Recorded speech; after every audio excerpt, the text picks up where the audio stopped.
Alright, so this is Bob Kerman. Bob Kerman is a scientist, as you can see down here, and he's going to launch himself with a weather balloon today.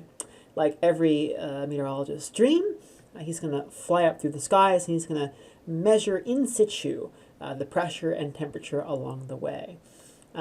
So here's Bob, and let's get him into his command capsule here. There we go. He's ready to go. He looks a little scared, his eyes are bulging a little bit, but he's waited for a long time to do this sort of thing. So here's his capsule. He's got two barometers, one here and one here. He also has two thermometers on each side of him. And he also has some ballast here, some mystery goo containers to do science with in his spare time. He's got a battery pack here so he can keep his communication powered with ground control. And here's the balloon on top. So as he rises up through the atmosphere, he's going to pass over these mountains in all likelihood, which surround this launch site. This is the Boomerang launch site, or the WLS launch site, as we like to call it. And it's located in the mid-latitudes. So if I zoom out to the map here, here's the planet. And the launch site's located here. It's the mid-latitudes, and it's on this kind of peninsula here. It's quite a ways away from the Kerbal Space Center, which is on this Africa-like continent. This is where most of the action happens in the game, where you start out. But the Boomerang launch site is a fun place because it's right in the mid-latitudes, right along the storm tracks. And Bob really wanted to be able to ride the jet stream, so he left the tropics and came all the way up here. So let's pull up KWP. So KWP, or Kerbal Weather Project, is a mod here that incorporates weather and climate data into the game. So right now we're using climatology, which means that the weather will vary diurnally and also spatially, but will be the same at a given hour each day. So we can see here, we can see our latitude here. If we look at the ground track, we're quite a bit above sea level here because we're near the mountains. We're about 45 degrees north. And we'll hide that for now. We'll look mainly just at the vehicle data and the wind and ambient weather. So I want to just show you as well that you can turn the weather on and off. So if we turn the weather off and we launch the balloon here, as you'll see, we will go straight up because there is no wind. So there goes Bob. He's looking pretty good. He's like, this is pretty calm. But as soon as we turn the weather on, we'll stop going straight up and we'll start drifting with the wind. So let's turn the weather back on. And now you can see we started drifting away from the pad. Here, the wind is east-southeasterly for the time being, and so you'll see us drift in the direction opposite that, because the wind direction is the direction the wind's coming from, and the balloon is going to go in the blow in the direction of the wind. So we see here that we picked up a pretty good tailwind here, and we're quickly rising up, up, up, up, and up. And you can see Bob there. His jaw's coming down a little bit. He's definitely getting excited. And we'll have to see how he goes. So here we are, almost about a kilometer above the surface here, and we see the pressure now is down to about almost 925 hectopascals. The temperature is very, very cold, and it was at the surface as well, if you hadn't noticed. We are pretty far north, and because of the fast rotation rate of the planet, the equator to pole temperature gradient is very large on Kerbal, and so it gets very cold in the mid-latitudes as a result of that. Cloud cover right now is not too bad. There's no clouds in the default game. Hopefully in KSP2, fingers crossed, maybe that'll happen. But in this game, there are no clouds in the default game. There are mods you can install which will add clouds, but those have not yet been incorporated or associated with KWP in any way. So Bob's now at about 750 hectopascals, and I just wanted to point out that the wind speed is now shifted, or wind direction is now shifted, and is now out of the west. So we're actually going to be passing back sort of over the launch site, which you can see here. Temperatures have dropped a little bit, but not very much, and the relative humidity has gone up quite a bit as well. So the air is getting a bit more humid up here. You'll notice as well as we climb through the atmosphere that the balloon will get larger as the pressure declines. So that's pretty neat that we see that as well. So at this point, Bob is now approaching 600 hectopascals. The wind has picked up a little bit. It's now about 25 meters per second and is out of the west. He's just beginning to realize, now that he's facing the mountains, that he is going to be rapidly approaching the range. And he's getting a little nervous because it's unclear whether or not his balloon capsule is actually going to clear the mountains or not. We'll have to keep our fingers crossed and hope for the best for Bob. Luckily, he has a parachute on his back, so if he needs to make a quick escape, he can. But you'll have to wait to see whether he makes over that range or not. So we'll come back just as he's coming over the mountains or running into them. So here's Bob. He's very delighted. He's going to clear the mountains, it looks like. He's now looking at his barometer, which you can see here, which is displaying a pressure reading of about 33 kilopascals or 530 hectopascals, as we see here. So if we speed up our timeline here, we'll watch Bob as he just crests over the mountains.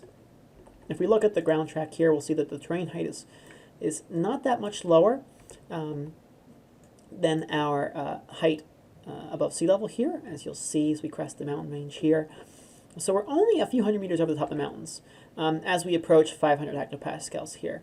So 500 hectopascals, the temperature now has dropped to around 234 K, so it's dropped by 15 or so Kelvin, degrees Celsius. Humidity is still relatively high. Cloud cover, which in this case is calculated above the level that Bob is at, is fairly sparse, 29% or so. Visibility has improved a little bit as well, and the winds continue to increase as we climb. So here Bob is as he summits and crosses over the mountain range just by the skin of his teeth by a few hundred meters.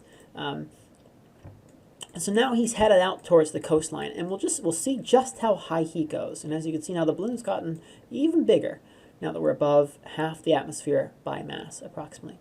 So Bob now is at about 300 hectopascals or so, and you can see he's moved quite a bit downrange from the mountains there, from the Woomera launch site. Temperatures now are a bone-chilling 215 Kelvin, which is really, really cold. And winds have increased substantially. He's now in the midst of the mid-latitude jet stream, where westerly winds are whipping him along to the west at almost 50 meters per second, which is quite remarkable.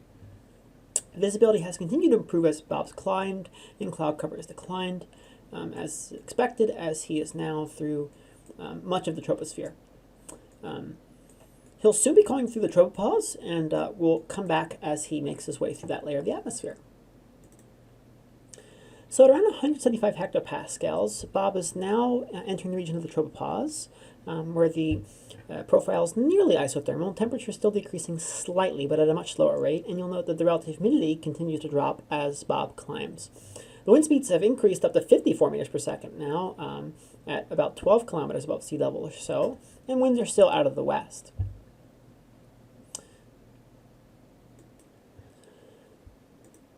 So here's Bob, now passing through 17 kilometers above sea level. And what you'll now notice is that the temperature is rising. The temperature is actually climbing here as the pressure continues to decrease. So Bob is now in the stratosphere, where the presence of ozone. So the humidity, you'll also notice, is very low, which is what you'd expect in the stratosphere, which is mostly devoid of moisture. And cloud cover as well is minimal, because now we're above the vast majority of clouds on the planet. Visibility is excellent. We can see the curvature of the planet. Bob here is snapping a few selfies to post on his Twitter feed to troll the Flat Kerman Society. You'll notice here that the thermometer that is built in the game here that Bob has next to him doesn't quite report the same value that Kerbal Weather Project does. And that's because these thermometers actually don't measure the ambient air temperature. They measure oftentimes the temperature of the object they're attached to. So because the capsule here is sort of in the sun, its radiative temperature is a bit warmer than the actual surrounding air temperature. So that's why we see this discrepancy here. However, the barometer reports exactly what we see in KWP, because that's just simply the ambient air pressure. So it's neat to see that. And yeah, so we'll continue, and we'll come back once Bob reaches the pinnacle. So are we going to make it to 25 kilometers? We'll see. We're getting pretty close. Temperature is still increasing. Humidity has plummeted as expected, and cloud cover is nil. We are now above all of the clouds. We're well above the troposphere now. And you can also see here aerodynamic values that we haven't really used in this journey, because we're in a weather balloon, not in an aircraft or space plane. But they're still fun to look at, as you can see below. There is some vertical wind speed, but it's very, very small, and this typically won't affect most craft on Kerbal. Also because MPAS, the model... Oh, there goes the balloon. All right, here goes Bob. He's descending. We got to get him out of his command capsule here. Have him leave the seat. And there he goes. He's tumbling down back to Kerbal now. All right, so Bob's chute is deployed here. We've oriented him pointing towards the east because the wind is out of the west. So to get the best glide ratio, we want to have our parachute pointed with the wind, not into it, because we'll go nowhere then. I don't know whether we'll make it to land, so you'll have to come back. We'll come back in a bit and see whether or not Bob made it or whether he's going to be in the ocean. It looks like he's going to be in the ocean, but we'll see. All right, so Bob here did not make it to the shore. He's going to come down on the ocean to the west of the boomerang launch site, well to the west of the boomerang launch site, as you can see there. If I can, there we go. So yeah, so here he comes. He's got the wind to his back. We'll turn around and put the wind into the chute so we can slow down a bit easier. So fortunately, Bob's suit doubles as a flotation device, so we can repackage. So I just want to point out, to finalize here, Bob here is at a latitude that's pretty similar to where he lifted off in the weather balloon, about 42 degrees north. You'll recall the boomerang launch site was at 45 degrees north, so even though he's at the same latitude, the temperature is a lot warmer here. In fact, the temperature is 286 Kelvin here, so it's above freezing, well above freezing. Which is a testament to the fact that over water, even at higher latitudes, temperatures are generally warmer because the specific heat capacity of water is higher than land. Also, the boomerang launch site was elevated and was above sea level quite a bit, and in the troposphere, temperature generally decreases with elevation. So that's all we have for this journey. Bob's going to have to hitch a ride from either Val or Jeb in one of their seaplane contraptions. They'll have to come pick them up. Thanks for watching, and if you want to read through a storyline just like this, please check out the website Kerbal Weather Project.space. Weather is spelled WX, so it's Kerbal WX Project.space.